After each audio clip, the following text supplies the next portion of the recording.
नमस्कार प्रेक्षकांनो, लग्नानंतर होईलच प्रेम मालिकेमध्ये मुलगी पाहण्याचा कार्यक्रम आपल्याला पाहायला मिळणार आहे. मोहित यांच्या मुली देशमुखांच्या मुलांना पाहायला आलेल्या आहेत. तर इथे ज्यूस देत असताना नंदिनी जीवाकडे पाहून डोळा मारते, तर काव्या हळूच पार्थच्या हाताला स्पर्श करते आणि इकडे दोघा भावांमध्ये कुसबूस चालू होते.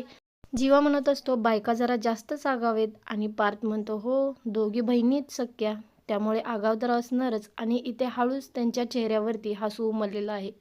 आशा रम्याचा सगळा प्लॅन चौपट करण्यासाठी आलेली आहे. आशा म्हणत असते, हे ज्यूस कोणीही पिऊ नका, कारण याच्यामध्ये रम्याताईने विष घातलेलं आहे, त्यामुळे तुम्हाला विषबाधा होऊ शकते. आणि इथे सगळ्यांनाच आश्चर्याचा खूप मोठा धक्का लागतो, कारण रम्या इतकं सुधारलेली दाखवते, तर ती तशी नाही आहे. रम्या इथं म्हणत असते, मी काहीही केलेलं नाही, आणि ती रडायचं नाटक करत असते.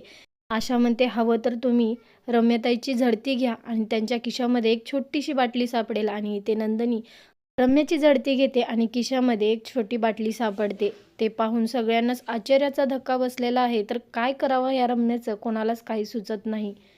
जीवा मनामध्येच म्हणत असतो, दादाचा संशय खरा ठरला आहे. रम्यावरती फोकस हा ठेवलाच पाहिजे, कारण हिच्यावरती विश्वास ठेवणं आपल्याला खूप महागात पडू शकतं.